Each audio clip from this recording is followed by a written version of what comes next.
दांत तो टूट गइल बा काम नहीं क्या करो अरे तू ता बाड़ू अभी नहीं लवेली आता हर बारवा बाट रूड़ अमल पट उन कर का पदबावे बारवा भावे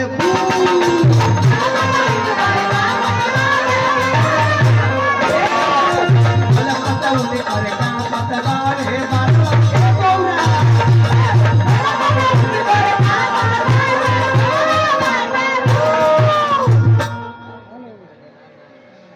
छोड़ दे तारू ना मरी पिया मरी तो सुन लो उनका किया जैबू तो लिखल बा परमा जी कहत जैबू का भाग में लिखल बा पहले तारा लइका एगो होई आ जान तारू कितना रोखगर होई सच्ची बात एगो बानी बतावत आ सबसे बाटे गुड़ अरे मलपट साच बात बताओ तानी अरे सच बात एगो बानी बतावत सबसे बाटे गुड़ आ पहले तो एगो बबुआ होई है हर काहे रही हो ना तो लिखल बा अरे पहले तो एगो बबुआ होई है जेकरा हो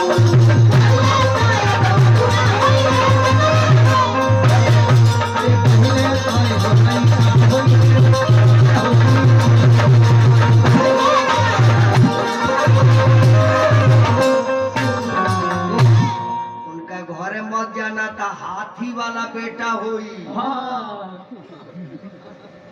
नाश को जेबू बड़का सूढ़ वाला निकली छोड़ दे तारू ना ये ना मानी हो अरे होई बड़ा मुड़ी होई सुख खाली कान होई हानी खानी पेट होई होई बड़ा निकली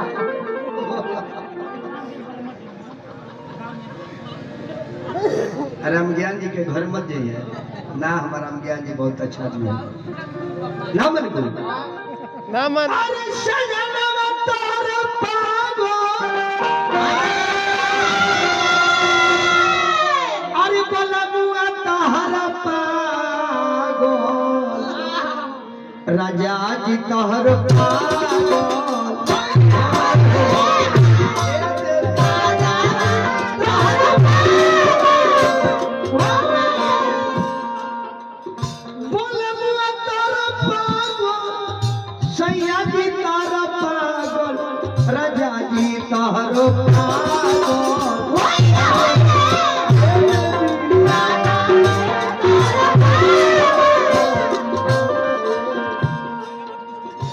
हमल पगला राजा पियस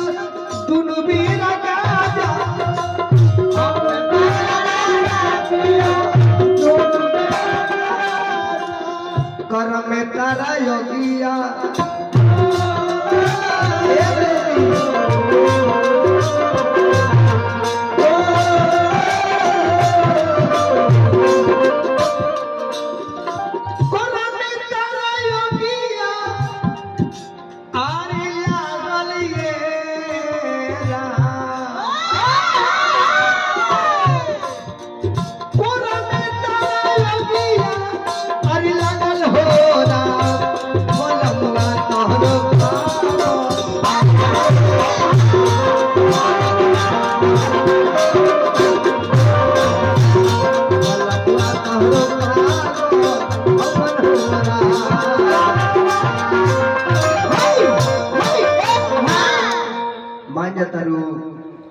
ना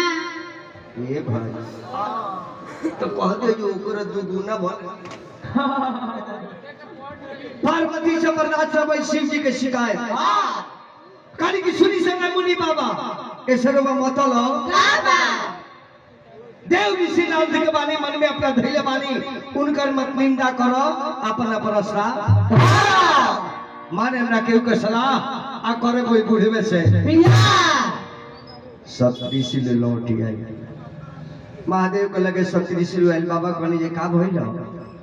देवता ने कहली बाबा मानी ना लड़की शादी करी कहली कि काहे करी अरे लो हमार शिकायत करे में कमी कनी है का देवता लोग के सिखाए अरे और शिकायत का करे के बा शिकायत तो ओकर कहिए जेकरा में बड़ाई रहेला अरे वो बड़ाई के जोगाड़े को रखले बा